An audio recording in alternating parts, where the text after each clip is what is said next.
Hello guys, how are you all? Welcome back to my channel. So, today we are gonna see, what if Deku was ROSALINA'S son and had Mina Ashido as his girlfriend and Deku found a spaceship and goes on space adventures with her? Subscribe if you enjoyed the video. And also check the description. So let's begin the story. The rooftop of Heights Alliance dormitory was quiet at 11 at night. The kind of quiet that only existed in the narrow window between the last laugh echoing up the stairwell and the first snore drifting through a cracked door. Izuku Midoriya sat with his knees drawn to his chest, a blanket around his shoulders that Mina had shoved at him an hour ago with a stern "You'll freeze, dummy," and a notebook open on his lap that he wasn't writing in. He was looking up. He always looked up. It wasn't unusual for a boy who had spent his childhood cataloging heroes with the same reverence other kids gave to baseball cards. Analysis for the future, page after page of notes on quirks and movements, and the small tells that separated a good hero from a great one. That had been Izuku's whole world once. But somewhere in the last few months, without him quite noticing the shift, his eyes had stopped tracing rooftops and fire escapes and started tracing constellations instead. He didn't know their names. Not really. He knew Orion because everyone knew Orion, the 3 stars in a row that even people who didn't care about the sky could pick out on a clear night. But there were others, small clusters he found himself returning to over and over. A faint smudge of light low on the horizon that he swore moved half a degree every few weeks. A particular blue-white star that pulsed instead of twinkled, steady as a heartbeat. He'd started sketching them. Not out of any real astronomical curiosity. Izuku told himself that, anyway, but because there was something in his chest that ached pleasantly whenever he looked at them, the way a word feels on the tip of your tongue right before you remember it. Familiar. Impossibly, illogically familiar, for stars he never studied and constellations that weren't in any textbook he owned. "You're doing the space thing again." He didn't jump. He'd heard the door 3 seconds before she spoke, the particular rhythm of Mina Ashido's footsteps, quick and light. Like she was always about to break into a dance whether she meant to or not. She dropped down beside him without waiting for an invitation, pulling half his blanket onto her own shoulders and immediately stealing most of the warmth along with it. "The space thing," Izuku repeated, smiling despite himself. "Is that an official term now?" "It's very official. I've been keeping a list." She held up a hand and started counting on pink fingers. Staring at stars during lunch. Staring at stars during training breaks. That one time you almost walked into a wall during combat class because you were staring at stars through the skylight. That happened one time. It happened twice, Midori, and Aizawa-sensei gave you that look. You know the look. He did know the look. It was the look their homeroom teacher reserved for moments he found mildly, tiredly concerning but not yet worth commenting on directly. Filed away, Izuku suspected, for later use as either a lecture or a joke, depending on Aizawa's mood. Mina bumped her shoulder against his, gentle, and some of the teasing eased out of her voice. "Seriously though. What's up with you in the sky lately?" Izuku opened his mouth to answer with the same deflection he'd been using for weeks. "I just think it's cool. There's so much we don't know. The universe is basically the biggest unsolved mystery there is." The kind of answer that was true enough to satisfy anyone who wasn't looking closely. Mina was looking closely. Mina always looked closely, underneath the bright colors and the easy laugh and the quirk that made people underestimate how sharp she actually was. So instead, he found himself saying something truer. "I don't know," he admitted, drawing his knees in tighter. "It's going to sound strange. Everything about you is a little strange, Izuku. It's kind of your whole thing." She said it with such open fondness that it didn't sting at all, just settled warm somewhere behind his ribs. "Try me." He was quiet for a moment, watching his breath fog faintly in the cool air, watching the stars hold perfectly still the way they always did, and yet somehow didn't feel still at all. "Sometimes when I look up there," he said slowly, "I feel like I'm homesick for somewhere I've never been." The words hung in the air between them. Izuku almost took them back immediately, almost laughed it off. "Forget I said that. That came out weird." But Mina didn't laugh, didn't tease, didn't do any of the things his anxious brain had already braced for. She just watched him, her golden eyes soft in the dark, waiting. "That's not strange," she said finally. "That's just sad, kind of." "In a nice way? Is that even a thing, a nice kind of sad?" I think so. He managed a small smile. I don't know why I feel it. I've never left Japan. I've never even left Mizurufu, really, except for training camps and internships. There's no somewhere else for me to be homesick for. Maybe it's not about a place, Mina offered. She tilted her head back, following his gaze up into the dark.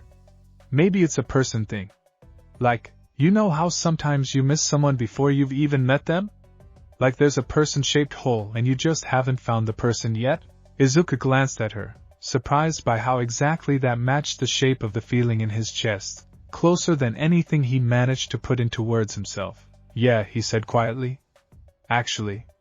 Yeah, that's exactly it. They sat like that for a while, shoulder to shoulder under one blanket, the campus quiet below them, the dormitory windows dark except for the faint blue flicker of someone's television 2 floors down. It was one of Izuku's favorite kinds of silence, not the anxious, waiting kind he used to live inside of before Yui, but the comfortable kind, the kind that didn't need filling. Can I tell you something kind of embarrassing? Mina said eventually. You've told me plenty of embarrassing things. I feel like I've earned trust her access at this point. She swatted his arm, but she was smiling. I used to think it was weird. The star thing. Like cute weird but weird, and then I started noticing. She hesitated, chewing her lip in that particular way she did when she was deciding how much to say. There's this thing you do. When you look up, your whole face changes. You get this expression like you're listening for something. Not looking, listening. And I started doing it too, just to see what you were hearing. And I don't hear anything, obviously it's the sky. But? Izuku prompted, because she trailed off, brow furrowed like she was chasing a thought that kept slipping sideways. But sometimes I feel like I almost do, she admitted, sounding almost sheepish about it. Like there's a hum. Real quiet. Right at the edge of hearing it.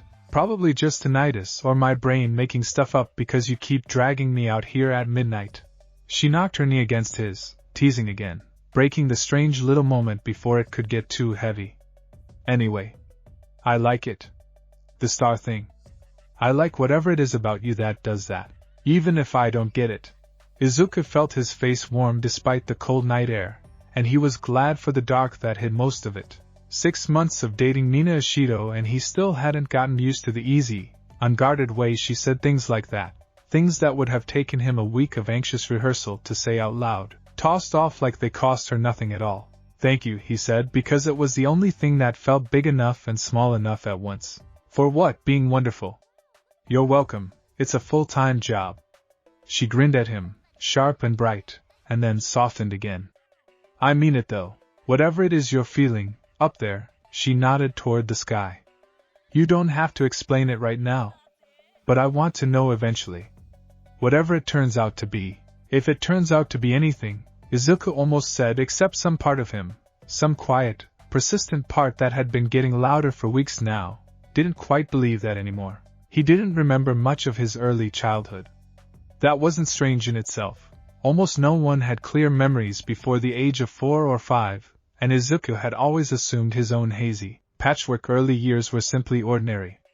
A birthday party with a dinosaur cake. His mother's hands warm, smelling faintly of the katsudon she made on special occasions. All Might's figure on a television screen, and the moment that had reshaped the entire trajectory of his small life. Can I be a hero, even without a quirk? But there was one memory that didn't fit the pattern of the others. It wasn't hazy. It was, if anything, unnervingly clear, sharper than memories from years he could actually place with confidence. He was very small. Small enough that the memory felt like it came from below everyone's knees, the world scaled up and towering. He was being held, not by his mother, whose arms he knew by feel even now, but by someone else, someone tall, and cool rather than warm, dressed in something pale that seemed to catch light strangely, like moonlight on water. He couldn't picture a face. He never could, no matter how many times over the years he chased that memory back down, trying to fill in the details the way he filled in the details of a villain's quirk from 3 seconds of grainy footage. But he remembered a voice. Low, and achingly gentle, singing something in no language he'd ever managed to place. He'd hummed the melody to himself 100 times over the years, mostly without noticing he was doing it, until Mina had caught him once during a study session and asked what song that was, because it was pretty, and she didn't recognize it. He hadn't recognized it either. Not really. He just knew it, the way you know your own name. He remembered stars in that memory, too. Not city stars, dim and few and drowned in light pollution.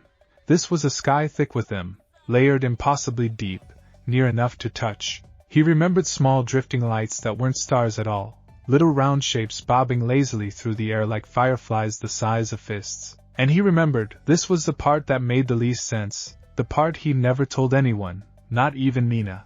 He remembered floating. Not falling, not being lifted. Floating, weightless, cradled against something solid while the whole dark, star-choked sky turned slowly around him like a wheel. He'd asked his mother about it once, years ago, maybe 9 or 10 years old, home from school with a scraped knee and an unusually vivid dream still rattling around his skull. Mom, did we ever go somewhere with a lot of stars? Like really a lot more than here? Izuku Midoriya had gone very still in a way that even young Izuku had noticed, her hands pausing over the dish she was washing. Somewhere with a lot of stars. She'd repeated, not quite meeting his eyes. No, sweetie. I don't think so. Maybe you saw something on television. It hadn't felt like a lie, exactly. His mother didn't lie to him. Not about things that mattered. He'd trust that until the day he died. But it hadn't felt entirely like the truth either. There had been a beat before she answered, a held breath. The particular tightness in her shoulders she got when she was carefully choosing her words instead of simply speaking them. He'd let it go, the way children let things go, more interested in his scraped knee and whatever was on television that afternoon than in chasing down a strange dream. But the memory had never quite faded the way normal childhood dreams did. If anything, it had sharpened with time, the way old photographs sometimes seemed to gain detail the longer and harder you stared at them, until you couldn't be sure anymore whether you were remembering the photograph or the moment it captured. Lately, especially lately, this past month or so, it had been surfacing more. Sometimes in dreams, sometimes just sitting in class, staring at nothing, the melody rising up out of nowhere and looping through his head until Ida had to elbow him back to attention. And the stars outside had started to feel less like distant, abstract points of light and more like something reaching back. The next morning brought training with Class 1A's usual controlled chaos. Bakugo detonating his way through an obstacle course with more aggression than the exercise strictly called for. Kirishima cheering him on with equal enthusiasm whether Bakugo was winning or not. Uraraka floating half the equipment out of pure habit until Ida reminded her, not unkindly, that the point was to train without relying on quirks for the first hour. Izuku moved through his own drills on autopilot. Muscle memory carrying him through forms he'd drilled 1,000 times, mind only half present. He caught Mina watching him twice from across the field. Not with concern, not exactly, but with the particular attentiveness she got whenever she suspected he was somewhere else entirely inside his own head. "You're off today," she said at lunch, sliding her tray down across from him with the easy confidence of someone who'd earned the right to sit wherever she wanted at his table, and always did. More than usual. "What's going on?" "Just tired," Izuku said, which was true if incomplete. He'd slept badly, chased through fragmented dreams by that same wordless melody, waking twice in the small hours to find himself staring at the ceiling as though it might part like curtains, and show him something behind it. Mina studied him for a moment, clearly deciding whether to push. She didn't, not directly. That wasn't her style, not when he looked like this, drawn thin around the eyes. Instead she reached across the table and stole a piece of tempura off his tray, which was such an ordinary, Mina thing to do that some of the tightness in his chest loosened despite himself.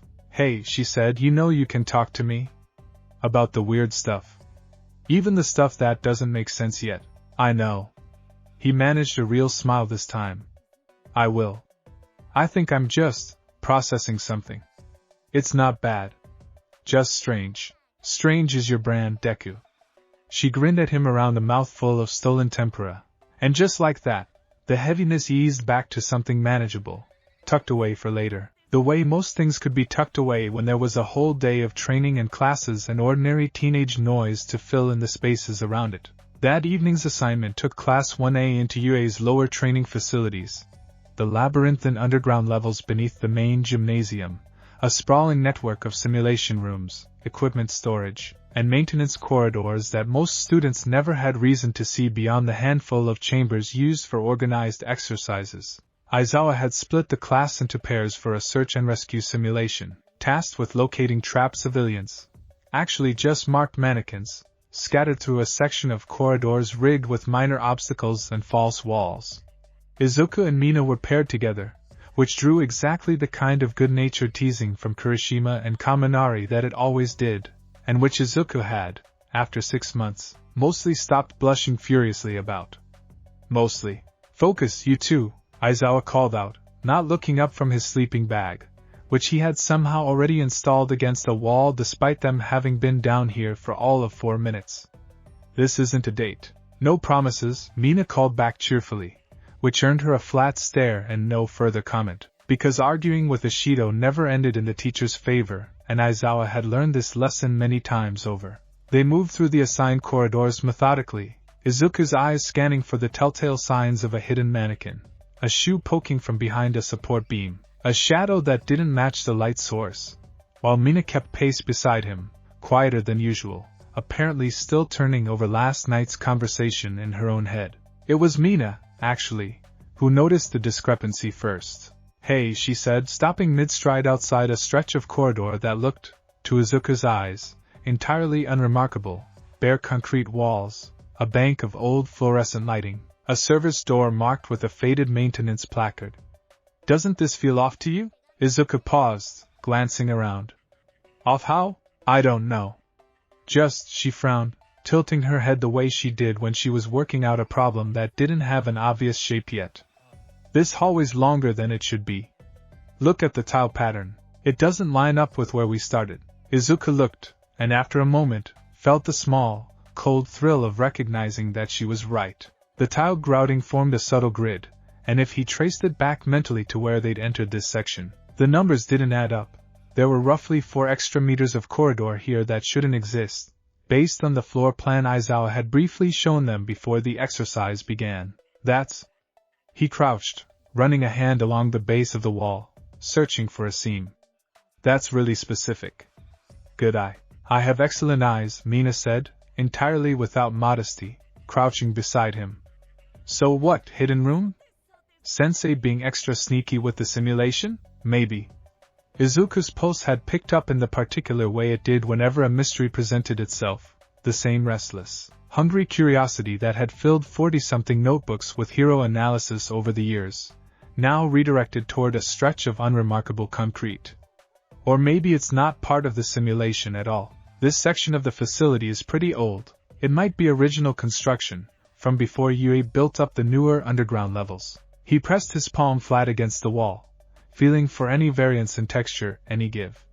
Nothing for a long moment, and then, faint, almost imperceptible, more felt than heard, a low resonance, like a held breath vibrating just beneath the range of hearing. Mina went very still beside him. Did you feel that? You felt it too? It's the hum, she said slowly, eyes widening. The one I told you about. The one I thought I was imagining. It's here. They looked at each other, and Izuku felt something settle into place between them. Not fear, exactly, though there was a thread of that too. The reasonable caution of 2 people about to do something almost certainly outside the bounds of their assigned exercise. Mostly what he felt was recognition, the same aching, homesick familiarity that the stars gave him, concentrated now into a few feet of ordinary-looking concrete wall. We should tell Aizawa-sensei, Izuku said, and didn't move. We should, Mina agreed, and didn't move either. A beat passed. Then another. We're not going to tell Aizawa-sensei, are we? Izuku said. Absolutely not.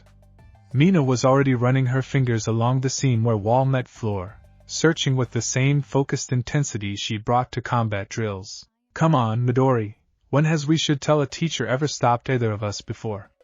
This is basically tradition at this point. Izuku huffed something that was almost a laugh, some of the tension breaking, and bent to search alongside her. It took several minutes, long enough that he began to second-guess the whole endeavor, wondering if they'd imagined the sound after all, some trick of old pipes or ventilation, before Mina's fingers caught on something recessed into the wall's lower edge. A groove so shallow it was nearly invisible unless you were searching for it by touch rather than sight. Found something, she breathed and pressed. There was no dramatic grinding of stone, no flash of light. Just a soft click, barely audible, and then a section of wall roughly 1.5 meters wide swung inward on a hinge so well balanced it moved almost silently, revealing not the maintenance closet Izuku had half expected but a narrow stairwell descending into darkness, steps carved from something that didn't quite match the concrete around it, smoother, faintly pale, almost luminous in the dim light spilling in from the corridor behind them. For a long moment, neither of them spoke. "Okay," Mina said eventually, her voice hushed. "That's not maintenance access." "No," Izuku agreed. His heart was hammering now, not with fear exactly, or not only with fear, but with the same electric anticipation he remembered from childhood, from the first time he'd watched grainy hero footage and felt the whole shape of his future rearrange itself around a single, blazing certainty. This felt like that. Impossibly, it felt exactly like that. "We are absolutely still not telling Aizawa-sensei," Mina said, already stepping toward the opening. "Mina, don't Mina me, you were thinking the exact same thing, I can tell." She glanced back at him, and despite the strangeness of the moment, despite the low hum still vibrating faintly at the edge of hearing, she was grinning, eyes bright with the particular reckless delight that had drawn Izuku to her in the first place, months and months ago, before either of them had worked up the nerve to call it anything more than friendship. "Come on. Aren't you dying to know what's down there?" He was. God help him, he was. 5 minutes, he said, which they both knew was a lie the moment it left his mouth. "We look, and if it's nothing, we come back and finish the exercise before anyone notices we're gone." 5 minutes, Mina agreed, in the exact same tone people use when they have absolutely no intention of honoring a timeline, and took his hand, lacing her fingers through his, for balance on the stairs. She'd have claimed, though Izuku suspected it was at least half for the simple comfort of not going into the unknown alone. Together, they stepped through the opening and started down. The stairwell was longer than it had any right to be, descending in a slow, gentle spiral that made Izuku's sense of direction protest after the first dozen steps. This was far deeper than the sublevels they'd been training in, deeper than any level UA's public floor plans acknowledged existing. The pale stone steps seemed to generate a faint light of their own, just enough to see by, growing subtly brighter the further down they went, until the darkness above them had swallowed the doorway entirely, and there was nothing but the spiral and the soft, pearlescent glow, and the low hum, steadily growing louder, less like sound now and more like a pulse they could feel in their back teeth. "Okay, this is officially past probably fine," Mina murmured, her grip on his hand tightening. We are definitely finding a body territory. It doesn't feel like that kind of place," Izuku said, and meant it, though he couldn't have explained why. There was no menace in the air, none of the coiled danger he'd learned to recognize during 3 years of increasingly serious combat training. If anything, the deeper they went, the calmer he felt, an odd, bone-deep calm settling over the anxious hum of his thoughts, like static clearing from a radio signal as it tuned into the right frequency. The stairwell ended, finally, at a wide archway, and beyond it, Izuku stopped walking entirely, breath caught somewhere in his chest.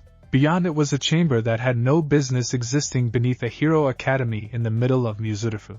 It was vast, far larger than the stairwell's dimensions should have allowed, the ceiling lost somewhere in soft, star-flecked darkness overhead, as though someone had cut a hole straight through the earth and left the night sky exposed. The walls, where he could make them out, were the same pale, luminous stone as the stairs, etched from floor to ceiling with patterns that resembled constellations more than any architectural design he recognized. Sweeping arcs and clusters of small embedded lights that pulsed gently, in a rhythm that matched, he realized with a chill, the low hum they'd been following, and, more unsettling still, matched the rhythm of his own heartbeat. And in the center of the chamber, resting on a raised dais of the same pale stone, was a ship. It was small, smaller than Izuku had expected anything called a ship to be, barely large enough, he guessed, to seat 2 or 3 people comfortably. But it was unmistakably a vessel of some kind, built in a shape that seemed to defy easy categorization, something between a star and a flower, curved golden white panels radiating outward from a central dome of glass so clear it was nearly invisible, catching what little light there was and scattering it back in soft prismatic fragments across the chamber walls. Threads of light traced along its surface in patterns that shifted, slow and deliberate, like breathing. It looked ancient. It looked pristine. Both at once, in a way that made his head hurt slightly to look at directly. Izuku, Mina whispered, her hand crushing his now, all teasing gone from her voice. Izuku, what is that? I don't know, he breathed, though even as he said it, some traitorous, insistent part of him whispered that he didn't know, that he'd known the shape of this thing his whole life without ever having seen it. The way you know the shape of your own hand in the dark. He took a step forward. Then another. Mina came with him, close at his side, her earlier bravado tempered now into something more careful, more alert. The readiness of a hero in training who understood, on some instinctive level, that they had stumbled into something far bigger than a hidden storage room. As they crossed the chamber, the low hum began to change. It sharpened, gained texture, resolved slowly out of formless vibration into something almost like a chord, and then, as they drew within a few meters of the dais, into something that was unmistakably, impossibly, a melody. The melody. The one from his half-remembered infant memory. The one he'd hummed unconsciously for years without ever knowing its source. Izuku's knees nearly buckled. That's Mina, that's the song. The one I hum sometimes. You asked me about it once, remember? I didn't know where it came from and I still don't, but that's it, that's exactly. I remember, Mina said quietly, and her voice had gone strange, hushed with something that wasn't quite fear and wasn't quite wonder but sat somewhere uneasily between the two. Izuku, look at the ship. Look what it's doing. He looked, and felt the last of the ordinary world tilt sideways beneath his feet. The threads of light tracing along the ship's golden panels had begun to move faster, converging, brightening, pulling together into new patterns that resolved, with unmistakable, impossible clarity, into something like a face, or the suggestion of a face, if a face could be made of pure captured starlight, holding no fixed features and yet somehow radiating an unmistakable warmth, an unmistakable attention, trained entirely on him. The dome of glass at the ship's center brightened. And a voice, small, high, and achingly kind, like nothing Izuku had ever heard in his life and yet, in some deep and inexplicable way, like something he had been waiting his entire life to hear, spoke a single word into the vast, star-etched silence of the chamber. Prince. Izuku didn't move. Couldn't move, his whole body locked in place, every hair on his arm standing on end, the melody swelling around them now, filling the chamber, filling his chest, filling the empty homesick space that had ached in him for weeks, for years, if he was honest, for as long as he could remember looking up at the stars and feeling that impossible pull towards somewhere he'd never been. Beside him, Mina had gone very still too, her grip on his hand the only thing anchoring him to the solid ground beneath his feet. Izuku, she whispered, barely audible over the swelling light and sound, I think we found something we weren't supposed to find. Yeah, Izuku managed, his voice cracking around the word, torn between terror and something that felt disturbingly, overwhelmingly like coming home. Yeah. I think you're right. The small light drifted closer, unhurried, radiant, and the word it had spoken hung in the star-scattered dark between them, patient and certain and utterly unshakable. Prince. Whatever waited beyond that word, whatever truth had been buried beneath UA Academy for over a decade, waiting with impossible patience for a boy who'd spent his whole life staring up at a sky he never known was calling him by name, Izuku understood, with sudden and complete certainty, that there was no version of tonight that ended with him walking calmly back up those stairs and finishing a training exercise as though nothing at all had changed. Something had already changed. Something had been changing in him for weeks, maybe years, patient as starlight, patient as the slow turn of a planet through the dark. And now, at last, it had found him. Neither of them moved for a long moment. The word hung in the star-scattered dark, patient and impossibly certain, and Izuku became aware, in a distant sort of way, of his own pulse hammering against his ribs, of Mina's hand crushing his, of the low melody still humming through the chamber like it was coming from inside the walls of his own chest rather than from any external source at all. The small light drifted closer. It moved the way a soap bubble moves, unhurried, weightless, faintly wobbling, and as it approached, its shape resolved further, gaining definition the way a photograph gains detail as it develops. It was small, roughly the size of a clenched fist, and vaguely star-shaped, 5 soft points radiating from a round center that held 2 enormous, dark, luminous eyes and nothing else that could be called a face. And yet it managed, somehow, to look at Izuku with an expression that could only be described as joy. Izuku's voice came out strangled. He cleared his throat and tried again. You're talking. You just talked. Of course I am talking, the little star said, in that same high, achingly kind voice, tilting itself sideways in a gesture that might have been the star being equivalent of a curious head tilt. I have been waiting a very, very long time to talk to you, young prince. Rosalina said I might have to wait until you were old and gray, but here you are. Not old at all. Barely started really in star years. Rosalina, Izuku repeated. The name meant nothing to him and everything to him at once, landing somewhere in his chest with a strange, resonant weight, like a bell struck in a room he hadn't known held an echo. Who's Rosalina?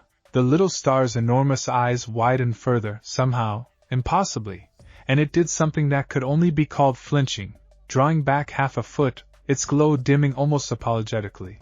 Oh, it said, in a much smaller voice. Oh dear. You don't know.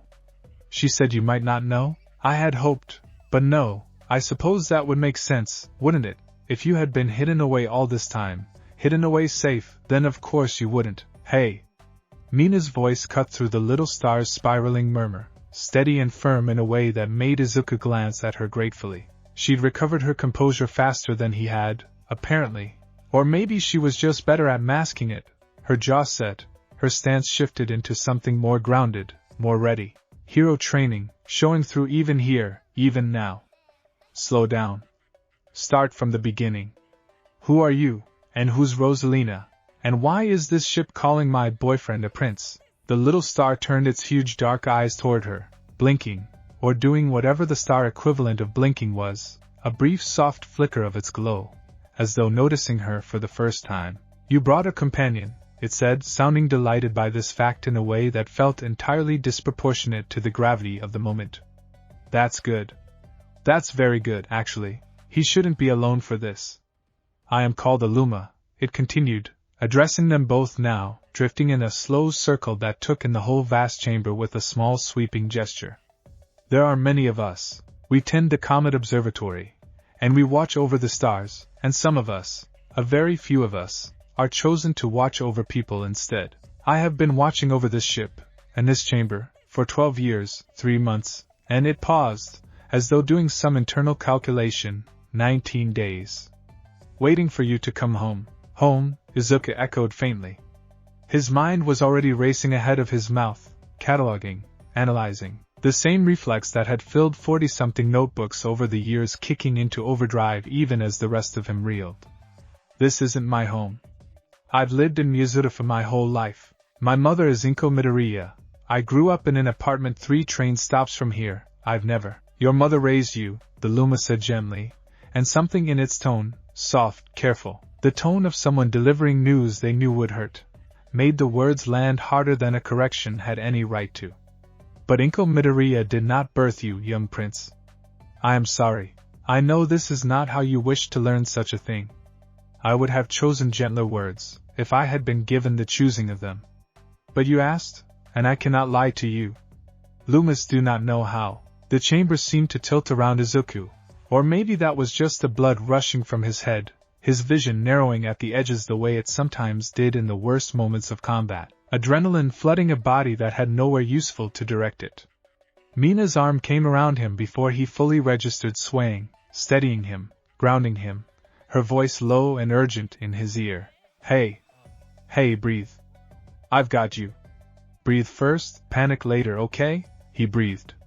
In through the nose, the way Recovery Girl had taught half the class after one too many post-battle anxiety spirals, held for 4 counts, out slow through the mouth.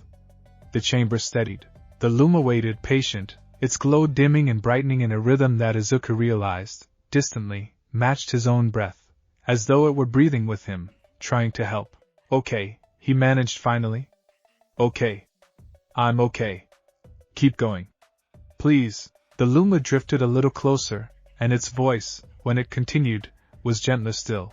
Your mother is Rosalina, it said. She is the guardian of the Comet Observatory, keeper of the stars, mother to 1,000,000 Lumas across the whole turning universe. She loved you, loves you still, I promise you this with my whole small heart. But 12 years ago, an enemy came for the observatory, a being of old grudges and hollow hunger, who sought to claim the power that runs in your blood before you had grown old enough to defend it. Your mother could not fight him and protect you at once, so she made a terrible choice, the kind of choice mothers sometimes must make when the universe leaves them no gentler option. She hid you. She sent you somewhere her enemy could not easily follow, a small, bright, cork-touched world, full of heroes and ordinary wonders, where a child with no memory of the stars might grow up safe, and loved, and entirely unremarkable. She found a woman there with a kind heart and an empty cradle, and she asked her to raise you as her own, and to keep the truth from you until you were old enough, and strong enough, to bear it. Izuku's throat had gone tight. He thought distantly of his mother's face all those years ago, washing dishes, going very still at a 9-year-old's innocent question about stars. No, sweetie, I don't think so. Maybe you saw something on television. Not quite a lie. Never quite a lie, not from his mother, but not the whole truth either, a truth she'd been carrying alone for over a decade, tucked away in some hidden corner of her heart the way this chamber had been tucked away beneath the school, waiting. She knew, he whispered. This whole time. She knew, and she kept a promise, Mina said quietly, before he could spiral further, her voice careful but not unkind. To someone she probably cared about too. That doesn't make it not hurt. But Izuku, look at me, he did, dragging his eyes away from the Luma, away from the impossible ship, meeting her steady golden gaze. Whatever else is true, your mom loves you. That's not up for debate. Whatever this is, it doesn't undo that. I know, he said, and found, somewhat to his own surprise, that he meant it. The anger and hurt were real, sharp-edged and immediate, but underneath them ran something steadier. The whole bedrock certainty of Izuku Midoriya's love, built over 17 years of small kindnesses, of staying up late to hem his hero costume, of crying with pride the day he was accepted into UA. That certainty didn't crack under this new weight. It simply had to make room for something else beside it, some other truth that had apparently been growing alongside it in the dark this whole time, unacknowledged, unnamed. He turned back to the Luma. Tell me about her. About Rosalina. The words still felt strange, unwieldy, a shape his mouth hadn't learned yet. My mother. The Luma's glow brightened, warm and eager, clearly relieved to have a question it could answer with unreserved joy rather than difficult truths. She is the kindest being I have ever known, it said. And I have known very many beings, across very many stars. She raised generations of Lumas from tiny drifting sparks into whole small lives. And she never once tired of it, not in all the long years she has tended the Comet Observatory. She sings to us. She still sings the same lullaby she sang to you, when you were small enough to fit in the crook of one arm. I have heard her sing it 1,000 times since you left, always looking toward this little blue-green world of yours when she does. Izuku's breath caught. The lullaby, he said. I remember it. I've hummed it my whole life and never known where it came from. Of course you remember it, the Luma said, as though this were the most natural thing in the world. It is written into you. Star's song runs in the blood of her children, the same way a heartbeat runs in the blood of anyone born beneath the sky. You could not forget it if you tried, Prince, any more than you could forget how to breathe. Mina, who had been quiet for a stretch, taking in the chamber with the sharp, assessing gaze of someone building a mental map of a room she might need to fight her way out of, spoke up. Okay, I have about 40 questions, but let's start with the practical ones, she said. This ship. Why is it here? Why now? And why does it look like it's been waiting exactly for tonight? The Luma turned, drifting toward the golden, flower-shaped vessel resting on its dais, its glow rippling with something like fond pride. This is a star skiff, it said. A small vessel, built for one traveler and their chosen companion, meant to carry a young prince or princess safely between worlds until they are grown enough for larger journeys. Your mother built this one herself, with her own hands, in the last days before she sent you away. She hoped. The Luma's voice wavered, just slightly, some deep old grief threading through the words. She hoped it would never need to wake. She hoped you might grow up entirely unremarkable, entirely safe, and live your whole quiet life on this little blue-green world without ever needing to know what waited for you underneath it. But ships like this are bound to the blood of the ones they are built for. They wake when their prince or princess comes near enough, and grown enough, to call them. You are 17 years old now, young prince. Old enough, your mother judged, that if the ship woke on its own, it would mean you were ready, or that danger had found you regardless, and readiness no longer mattered. A chill went through Izuku that had nothing to do with the chamber's temperature.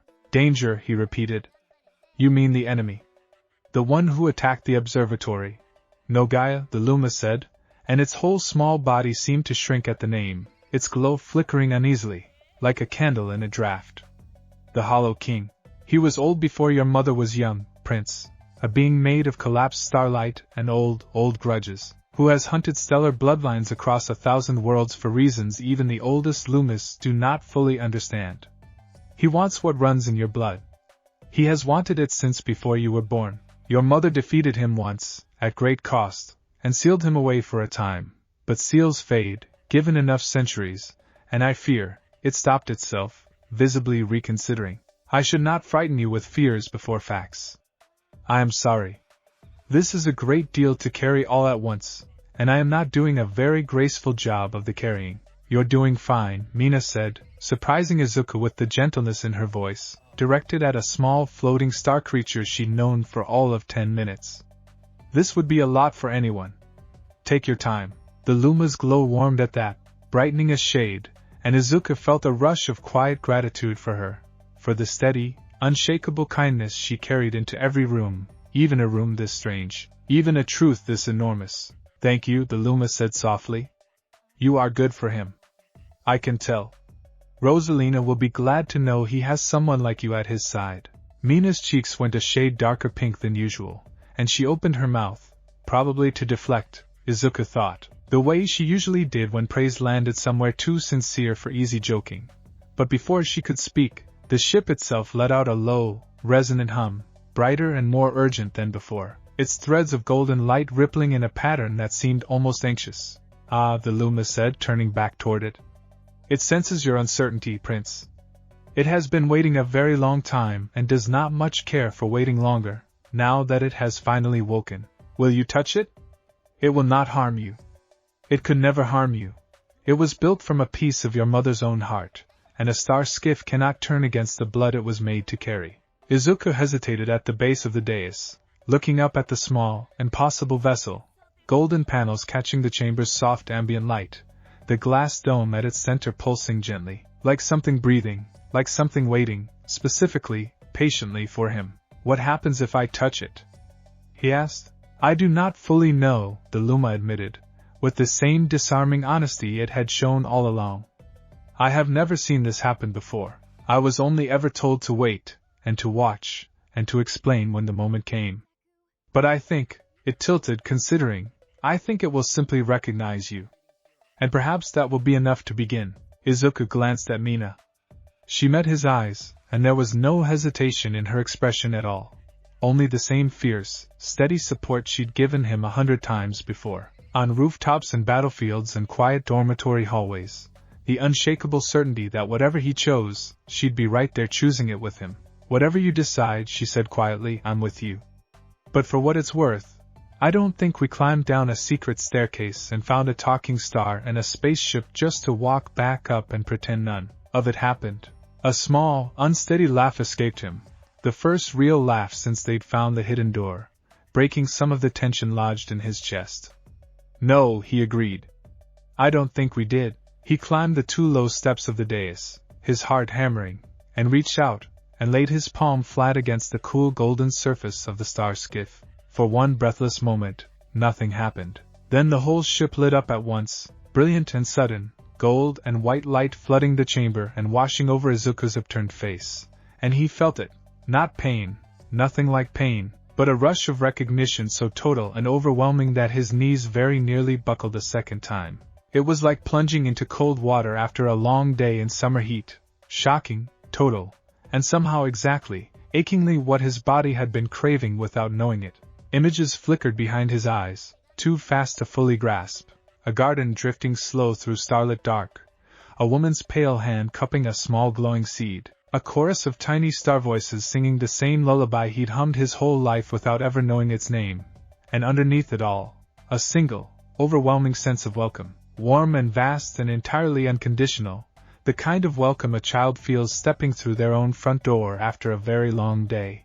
And then, as swiftly as it had risen, the light receded, leaving Izuku swaying on the dais, breathing hard, tears he hadn't noticed forming now tracking silently down his face.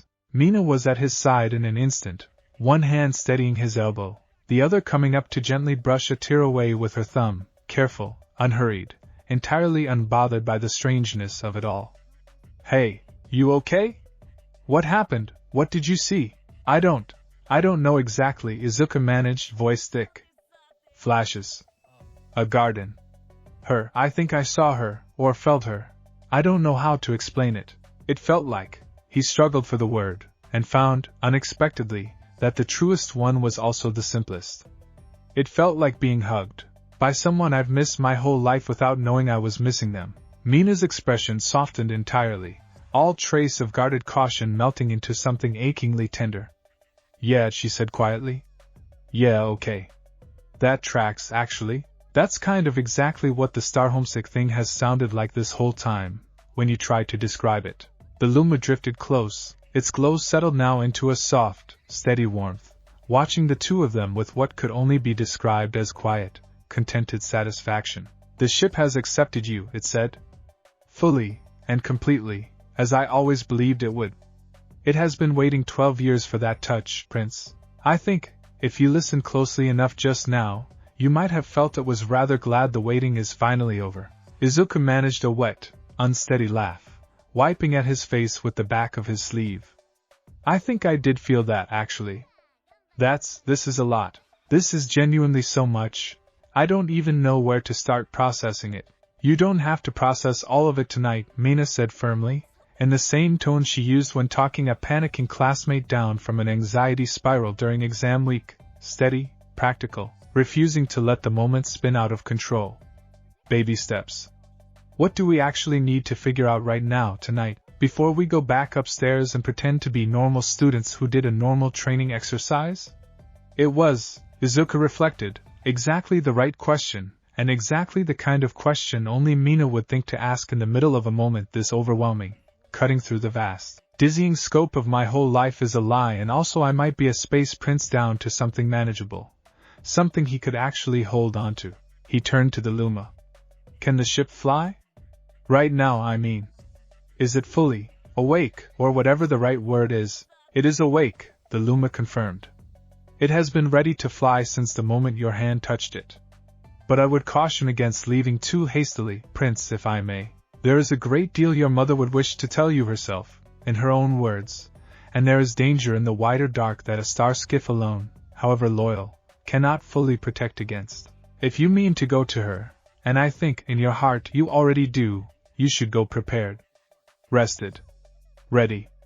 Not rushed away in the dead of night on the same evening you first learned any of this was real." It was sound advice, Izuku knew, the kind of measured caution he'd normally have offered himself in someone else's situation. And yet every instinct in his body, the same restless, hungry instinct that had filled him with dread and wonder in equal measure since Mina first noticed the strange hallway upstairs, screamed at him to climb into that golden vessel right now, tonight, and find out for himself who and what waited among the stars. He looked at Mina instead, forcing the impulse down, grounding himself in her steady presence the way he always did when the weight of things threatened to sweep him under. "We should go back," he said, though it cost him something to say it. "Finish the exercise. Figure out what to say to Aizawa-sensei about where we disappeared to." And he hesitated, glancing back at the ship, its golden panels still faintly pulsing with residual light, patient now, no longer urgent, as though it too understood that the true journey hadn't quite arrived yet. "Figure out what we actually want to do about all this. Together." "Together," Mina agreed, squeezing his hand. "Obviously together. I didn't crawl down a secret staircase and befriend a talking star just to get left behind for the good part. Midori, don't even think about it." Despite everything, despite the enormity of what he'd just learned, despite the raw, unsteady grief still tangled up with wonder in his chest, Izuku found himself laughing again, real and unguarded. and felt something in him settle just slightly, anchored by the simple, stubborn fact of her insistence on staying exactly where she was. The Luma drifted between them, its glow brightening with something that looked remarkably like satisfaction. "I will keep watch," it said. "The ship will wait, as it has always waited, for as long as it needs to. And I will be here, Prince, whenever you are ready to ask more questions, or simply to sit a while in a place that remembers your mother's hands. There is no hurry tonight. There is only, finally, a beginning." They climbed back up the long spiral stairwell in near silence, the pale luminous steps dimming gradually behind them as they ascended, the low melodic hum fading by degrees until, by the time they reached the hidden door and stepped back through into the ordinary, fluorescent-lit corridor of UA's training sublevels, it had vanished entirely, leaving behind only the faint, persistent ringing of it in Izuku's ears, the way a loud concert leaves your hearing muffled for hours afterward. Mina pressed the door shut behind them, and it sealed with the same soft, near-silent click it had opened with, the scene vanishing back into unremarkable concrete as though it had never existed at all. For a moment, they simply stood there, breathing, blinking in the harsh, ordinary light of the corridor, the whole impossible last hour settling strangely against the mundane backdrop of exposed pipes and scuffed linoleum. "That happened," Mina said finally, somewhat faintly.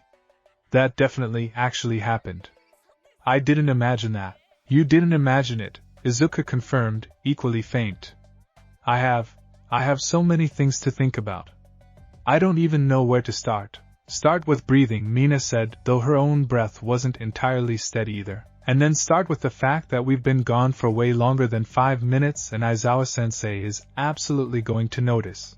That, at least, was a problem with a manageable shape, and Izuku seized on it gratefully. Checking corridors were clear, retracing their steps back toward the assigned training section, hastily rehearsing an explanation about getting turned around in the unfamiliar sublevels that was, if not entirely honest, at least not a total fabrication either. They emerged back into the main training corridor to find Aizawa exactly where they'd left him, still propped against the wall in his sleeping bag, one eye cracked open, watching them approach with an expression that was difficult to read even at the best of times. "You two are late," he said, not moving from his slouch. "Rescue exercise ended 6 minutes ago. Everyone else already checked in." "Sorry, Sensei," Izuku said, doing his best to keep his voice level despite his hammering pulse. "We got turned around. This section of the sublevels isn't on the maps we were given." Aizawa's gaze lingered on him for a long moment, long enough that Izuku felt distinctly like he was being scanned, catalogued, weighed. It wasn't an unusual look. Exactly. Their homeroom teacher had a talent for making students feel thoroughly seen whether they wanted to be or not. But there was something in it tonight that felt sharper than usual, more focused, as though Aizawa were noticing something about him that hadn't been there an hour ago. Aizawa said eventually, which could have meant anything at all. He pushed himself up out of the sleeping bag with the particular weary efficiency of a man who had long since stopped being surprised by his student's capacity for finding trouble, folded the bag under one arm, and jerked his chin toward the exit. "Get back to the dorms. Both of you. We'll debrief tomorrow." It wasn't a dismissal exactly, but it wasn't further questioning either, and Izuku took the reprieve gratefully, falling into step beside Mina as they made their way back toward the surface, back toward the ordinary night air and the ordinary lit windows of Heights Alliance. Only once, glancing back before they turned the final corner toward the stairs, did Izuku catch Aizawa still watching them go, not with suspicion exactly, but with something quieter and more thoughtful, the look of a man filing away a small, strange detail for later consideration. He noticed something, Izuku thought, with a small chill that had nothing to do with the underground chill still clinging to his clothes. Not what happened, but something. He filed the thought away alongside everything else from that impossible night. His mother's face going carefully blank over a sink of dishes, a lullaby with no earthly origin, a small floating star calling him prince with total, unwavering sincerity, a golden ship built from a piece of someone's heart, waiting 12 years in the patient dark for a hand it recognized. There would be time to untangle all of it. There would have to be, back in the quiet of his dorm room, long after Mina had reluctantly returned to her own floor with a tight hug and a whispered promise. "We'll figure this out, together, I mean it. Don't you dare try to disappear into your own head about this without me." Izuku sat at his desk with his notebook open in front of him, pen hovering uselessly over the page. For the first time in longer than he could remember, he didn't know what to write. There was no villain to analyze here, no quirk to catalogue, no straightforward puzzle waiting to be solved through careful observation and dogged persistence. There was only the enormous, unmanageable shape of a truth too large to fit inside a single notebook page. A mother he'd never known he had, waiting somewhere among impossibly deep and star-thick skies. An enemy old enough to predate his mother's youth, hunting a bloodline that ran, apparently, through his own veins. A golden ship resting patient in the dark beneath his school, waiting for exactly this moment to finally wake. He set the pen down, unused, and crossed instead to the window, drawing back the curtain to look out at the same sky he'd been watching for weeks without understanding why it called to him so fiercely. The stars looked different tonight. Not literally.